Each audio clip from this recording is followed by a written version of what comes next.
সেনা সহায়তা শুরু হলেও রাজধানীর থানাগুলোর কার্যক্রম সকালে তেজগাঁও থানায় কার্যক্রম হয় কর্মকর্তারা উপস্থিতিতে।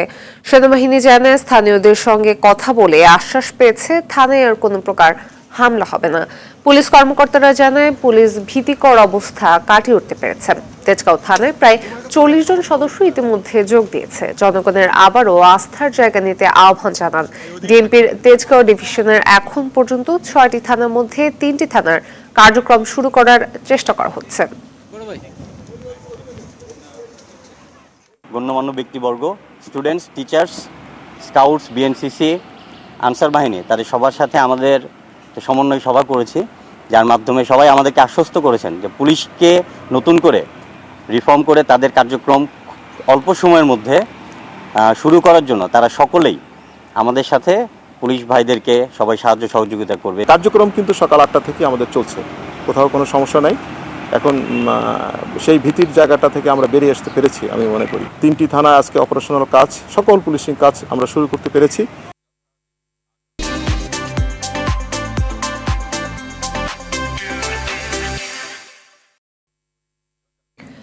এই মুহূর্তে তেজগাঁও থানা থেকে যোগ দিচ্ছেন সহকর্মী সুমন তানভীর। তানভীর, থানায় কার্যক্রম শুরু নিয়ে সর্বশেষ কি তথ্য আছে আপনার কাছে, আমাদের জানাবেন।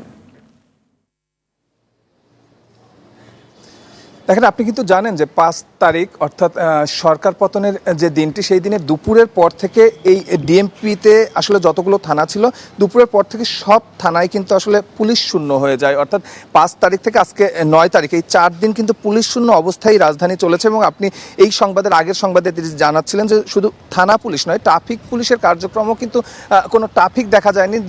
পরবর্তীতে আমরা দেখেছিলাম যে 2-3 দিন হলো কিন্তু ছাত্ররা এটি নিয়ন্ত্রণ করছে। কিন্তু থানায় যে ধরনের কাজকর্ম আসলে ফাংশনাল করা হয়, সেই কাজগুলো কিন্তু আসলে ইচ্ছা করলেও ছাত্ররা এসে সহযোগিতা করতে পারবে না কিংবা করার কোনো সুযোগ নেই। তো সেই জায়গা থেকে কিন্তু অনেকটা আইন শৃঙ্খলা পরিস্থিতির অনেকটা অবনতি কিন্তু আমরা বেশ কয়েকদিন হলেই দেখছি। বিভিন্ন জায়গায় ডাকাতির তথ্য আসছে। সেই জায়গা থেকে আজকে আমরা রাজধানীর বিভিন্ন থানায় ঘুরলাম। যেমন আমরা এখন তেজগাঁ থানাতে আছি। তেজগাঁ থানা কিন্তু সকালে সেনাবাহিনীর সহায়তায় কিন্তু তারা তাদের কার্যক্রম কিন্তু শুরু করেছে। এটি ডিউটি অফিসার কার্যালয় আপনি দেখছেন, ওনারা কিন্তু ওনাদের জায়গা থেকে প্রস্তুত আছেন। যেহেতু এখনও বেশিরভাগ মানুষ আসলে জানেন না যে আসলে থানাগুলো তাদের কার্যক্রম শুরু করেছেন, তো সেই জায়গা থেকে আসলে সেই